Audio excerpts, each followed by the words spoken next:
as I said, like you can come from any subject stream, but you should have mathematics. So if we talk about the first pathway, you can do your bachelor's in mathematics and statistics, and you can, from a college standpoint, you can just stop there, but we'll talk about other things shortly. Now, when we talk about pathway 2, you can again take any undergraduate degree. But what we recommend is taking economics or being like commerce or BCom undergraduate, computer science or data science, doing your BBA. These are some preferred options as such. Now, if you want to do a focused bachelor's program, there is an option to do bachelor's in actuarial science as well. Now, if you want to really specialize further, you can do both bachelor's and master's in actuarial science itself. So these are some of the college pathways. But what is most important here is getting membership of Institute of Actuaries of India. And this is one institute. We'll talk about few others.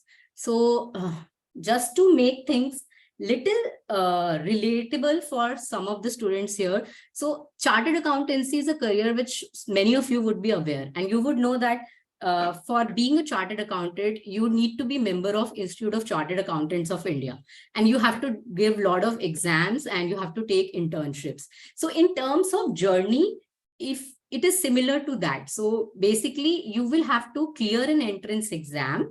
Then once you clear an entrance exam, which is called Actuarial Common Entrance Test, which is something which you can give after class 12, you can become a student member of Institute of Actuaries of India. Then if you clear few of the actuarial exams, then you get an associate membership. Once you clear all the 13 subjects, you can get a fellow membership, or you can become an actuary itself. Keep in mind that it's a long journey and it requires a lot of study hours. So you should be really, really focused in even doing these exams, because the Institute of Actuaries of India, it has a less pass rate. Okay, and we'll talk about few other things as well. So this is very important aspect to keep in mind, because once you start your journey, it's not that it will end in just 3 years. It can take 5 to 8 years, but the beauty is you can start it immediately after your class 12.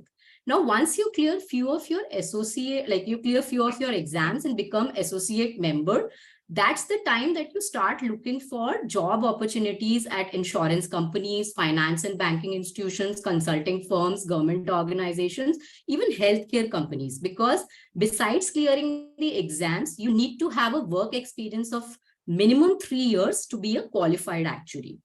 Okay. Now, when we talk about the actuarial entrance exam, which you can give after class 12, there is a direct entry route too. What that means is you can take exemption from this exam. But then I would really suggest you, because it's a long list of exemption, you can go to actuariesindia.org/direct entry and you can see the requirements there. But keep in mind, it's more like if, just to give you one example, if someone has done their bachelor's from a statistical institute at Kolkata, then they're exempt from ACET. So there are a lot of other courses. If you're taking that, then you would be exempt from that. In terms of exam structure, it's primarily maths, statistics, English, data interpretation, and logical reasoning. Now, when it comes to actuarial exams, we did speak about Institute of Actuaries of India, but also note that there are other international societies or professional bodies across the globe, like Institute of Faculty of Actuaries UK, Actuaries Institute Australia, and Society of Actuaries US, to name a few. Now, Indian students, they prefer to take exams from Institute and Faculty of Actuaries UK. Reason being, there is no entrance test. Secondly, for the exams, the pass rate is higher. Now, even if you have done your qualification from Institute and Faculty of Actuaries of UK, you can very much practice in India as well. There are no constraints like that. Okay, so I hope this was helpful. Now, we'll move to the next slide, which talks about courses which you can take at bachelor's and master's level, and different countries where like actuarial science courses which are provided are in depth and quite known too. So closer to our home, the destination is UK. They provide different flavors of actuarial science, again at bachelor's level as well as master's level. Now, even Australia provide a lot of actuarial science courses. Same is the case with US and Canada. Now, each of these countries, they have their own professional body, which is something which we spoke about earlier as well, except like I didn't mention Canadian Institute of Actuaries.